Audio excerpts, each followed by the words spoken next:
Taktik Jokowi akhiri polemik novel CS sampai tak berkutik.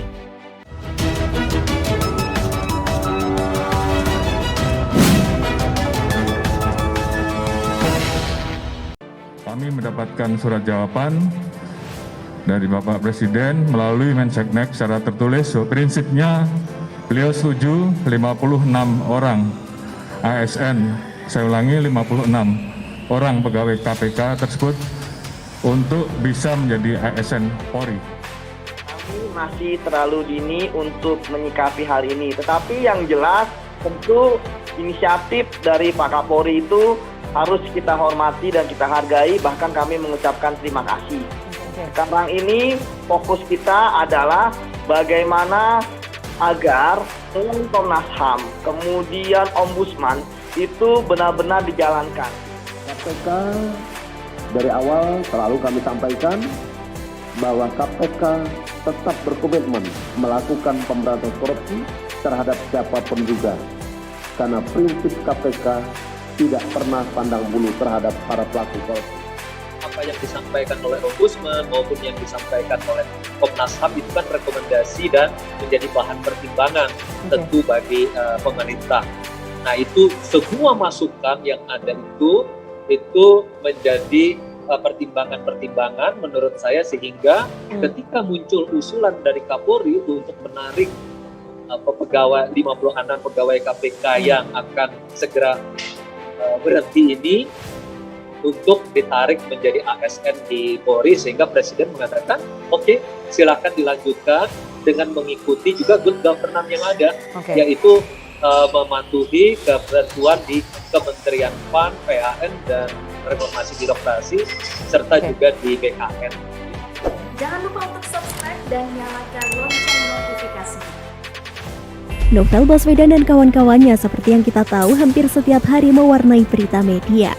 Dan nampaknya kini sudah mulai ada jalan terang soal tuntutan mereka. Tapi dengan catatan jika mereka mau menerima pinangan. Jika tidak, maka kisah mereka akan panjang. Hilang atau masuk jebakan yang mematikan, tertutup sudah rasa sabar. Selama ini narasi yang coba dibangun di luaran sana, novel CS adalah orang-orang yang sengaja disingkirkan. Karena mereka konon adalah sekelompok penyidik atau pegawai yang berintegritas. Sehingga disingkirkan dengan cara tes wawasan kebangsaan. Namanya juga narasi, ya sah-sah saja tinggal kekuatan narasinya itu memberikan dampak ke masyarakat secara luas atau tidak. Sesuai dengan fakta atau tidak. Apa benar mereka sengaja disingkirkan? Yakin mereka itu berintegritas? Mengapa hanya narasi itu yang selalu ditonjolkan? Seolah-olah mereka digambarkan orang-orang yang terzolimi oleh sebuah kekuatan. Atau jangan-jangan apa yang mereka gambarkan sebetulnya adalah kebalikannya? Ya, seperti hukum cermin, KPK sejak semula tentu sudah berhitung dengan cermat atas apa yang akan terjadi di kemudian hari ketika mereka tak lolos tes kebangsaan. Apalagi di dalamnya ada sosok Novel Baswedan, seorang penyidik yang kontroversi dan brandingnya cukup sukses di dalam KPK. Ketika orang sebut KPK, maka dalam otaknya ada Novel. Begitu sebaliknya ketika orang sebut nama Novel, maka nama KPK yang dominan, dan tentu saja kondisi ini juga membahayakan keberlangsungan lembaga itu sendiri. Kalau soal mahasiswa yang kepincut dengan narasi mereka, itu hal yang lumrah. Karena pada dasarnya, anak-anak mahasiswa itu memiliki dasar idealis sebagai pemberontak. Sesuai dengan jiwanya yang masih muda. Dengan kata lain, mereka hanya butuh pengakuan. Dengan kalimat provokatif misal, KPK dilemahkan oleh kekuatan oligarki. Itu saja sudah membuat mahasiswa produksi sekarang sudah mendidih darahnya. Dan tidak butuh pikir panjang untuk berteriak lantang, mari berjuang. Terlebih ada penunjang dalam menggelar aksi. Itu membuat mereka kian bersemangat dan berharap kisah mereka bakal melegenda di kampus sepulang dari aksi. Harus berani akui idealisnya anak-anak mahasiswa zaman sekarang dengan era kakaknya sebelum tahun 90-an, seperti langit dan bumi. Jika dulu saat alam demokrasi belum seperti sekarang, perjuangan mahasiswa dulu benar-benar untuk rakyat dan nyawa taruhannya. Jika sekarang nampaknya kekuatan mahasiswa bisa digunakan sebagai bahan dagangan kepentingannya. Ya, hal itu bisa dapat kita pahami dikarenakan perubahan zaman. Saya melihat sejak novel CS dinyatakan tidak lolos tes kebangsaan dan melakukan perlawanan dengan berbagai cara dilakukan. Sampai tantrumnya novel CS direspon Presiden. Presiden Jokowi kemudian membuat pernyataan khusus, saran Presiden untuk lakukan pembinaan. Setelahnya Presiden Jokowi melempar bola panas kembali ke KPK. Sampai akhirnya tersisa 56 pegawai KPK yang dinyatakan rapor merah, termasuk di dalamnya Novel Baswedan, dan diberhentikan secara terhormat. Mulailah kembali mereka ini teriak-teriak lagi, seolah-olah mereka itu sangat spesial. Tidak seharusnya diperlakukan sebegitu rendahnya, sampai-sampai mereka membuat KPK tandingan pula. Ini jelas sebuah tontonan yang membuat kita semua yang waras tertawa. Sebuah tanda jika harga diri mereka sudah begitu tercabik-cabik. Nalar dan logika mereka sudah tidak jalan.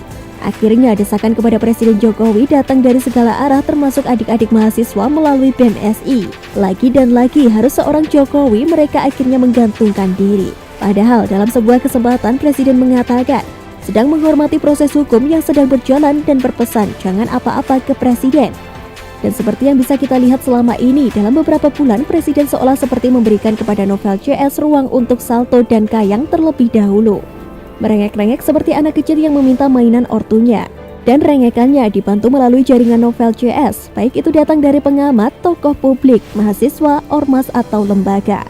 Saat novel CS salto kayang tidak karuan itu, Presiden tetap melakukan aktivitas seperti biasa, bahkan kunjungan kerja ke berbagai daerah yang dijalaninya. Mengecek ke lapangan, meresmikan sejumlah proyek, memantau langsung kegiatan vaksin, dan berdialog dengan rakyatnya. Itulah cara Presiden Jokowi menghibur diri, cukup berinteraksi dan melihat rakyatnya dari dekat. Dan setelah dirasa cukup, bola panas yang selama ini seolah dalam genggamannya dan tujuan mereka terbaca secara jelas.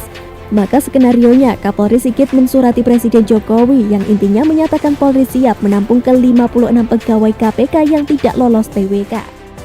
Hari Jumat yang lalu saya telah mengirim surat kepada Bapak Presiden untuk memenuhi kebutuhan organisasi Polri terkait pengembangan tugas-tugas di Baris Polri khususnya di Tipikor, tugas-tugas tambahan terkait dengan upaya-upaya pencegahan dan upaya-upaya lain yang harus kita lakukan dalam rangka mengawal program penanggulangan COVID.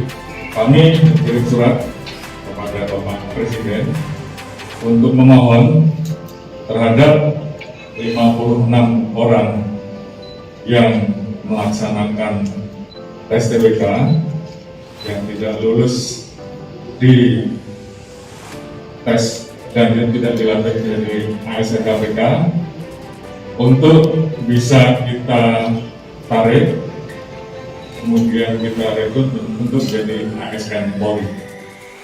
Dan tentu saja Presiden Jokowi menjawab surat Kapolri tersebut dan menyetujuinya. Kami mendapatkan surat jawaban dari Bapak Presiden melalui Menseknek secara tertulis. Prinsipnya beliau setuju 56 orang ASN, saya ulangi 56 orang pegawai KPK tersebut untuk bisa menjadi ASN Polri. Sesederhana itu. Dan saat ini bola panas dikembalikan ke novel CS seperti yang sudah saya singgung di paragraf awal. Sekarang tinggal novel CS menerima atau tidak pinangan dari Kapolri tersebut. Sampai di sini novel CS mulai masuk. Mereka seperti dalam sebuah jalan persimpangan untuk kembali bercokol di KPK dan duduk di singgasananya bak penguasa seperti dulu rasanya sudah tidak mungkin.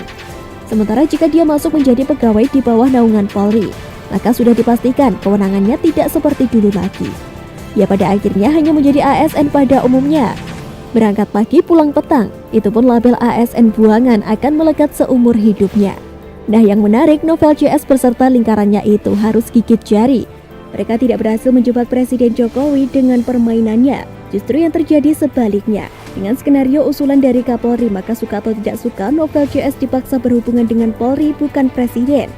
Dan kita yakin stok opsi yang ada di benak Presiden masih ada sampai suatu titik kesabaran Presiden sudah cukup. Seperti yang sudah kita ketahui, Kapolri siap menampung para pegawai yang tidak lolos tes kebangsaan untuk menjadi pegawainya di kepolisian. Sementara itu KPK nampak tetap bekerja seperti biasa melakukan OTT dan menetapkan tersangka korupsi. Tidak terpengaruh atas kisruh yang dilakukan oleh Novel dan kawan-kawannya tersebut. Kita pasti ingat yang terbaru dan cukup menyita perhatian publik. Ditetapkannya tersangka Wakil Ketua DPR RI Aziz Samsudin, politisi Golkar. Pagi hari ini kami sampaikan kepada segenap anak bangsa bahwa KPK telah kita ada rekan-rekan melihat dan mengikuti apa yang terjadi siang tadi sampai pagi hari ini. Saudara AZ, Wakil Ketua DPR RI periode 2019-2024 sebagai tersangka. terkait dengan dugaan tindak korupsi, pemberian hadiah atau janji dalam penanganan perkara tindak pidana korupsi yang ditangani oleh KPK di Kabupaten Lampung Tengah. Aziz Syamsuddin adalah salah satu anggota Dewan di Senayan yang kala itu menyetujui Firly menjadi ketua KPK. Tapi Firly pula yang menyatakan Aziz Syamsuddin sebagai tersangka dan menjebloskannya ke penjara. Peristiwa di atas setidaknya seperti memberikan sebuah fakta KPK masih dapat diandalkan sebagai lembaga yang tidak dapat diintervensi oleh pihak-pihak lain yang berkepentingan. KPK seolah telah memberikan pesan kuat atas tuduhan-tuduhan yang selama ini dialamatkan kepada mereka. Terutama narasi atau tidak lolosnya novel CS yang kerap dikaitkan dengan ketakutan pihak tertentu atas keberadaan mereka di KPK. Sejak semula justru publik sebagian berpikir sebaliknya, keberadaan novel CS selama ini di KPK memiliki agenda yang melindungi pihak-pihak tertentu. Dua kekuatan ini saling tarik-menarik begitu kuat dan menimbulkan tanda tanya besar ke masyarakat selama ini. Well, pada akhirnya apakah novel CS akan menerima pinangan dari Kapolri atau masih bermanuver kembali? Dan tentu kita tahu Kapolri Sigit ini ketika menjadi Kapolresta Surakarta adalah teman ngopi dan diskusi dari Presiden Jokowi yang kala itu masih menjadi wali kota Surakarta. Jadi bisa dikatakan Kapolri Sigit secara pribadi adalah seorang sahabat. Menarik bukan? Sampai di sini kita diberikan sebuah perang strategi yang cukup cantik atas taktik. Novel CS dibuat terjebak tidak berkutik. Sudah diberikan kesempatan mau ambil tenggelam dalam damai apa memilih perang. Mahfud MD melalui akun Twitter pribadinya @muhmahfudmd pada Rabu 29 September 2021. Menurutnya dalam PP tersebut memuat kekuasaan Presiden atas PNS tepatnya pada pasal 3 ayat 1. Pasal tersebut menjabarkan Presiden memegang kekuasaan tertinggi dalam menetapkan pengangkatan, pemindahan, dan pemberhentian PNS.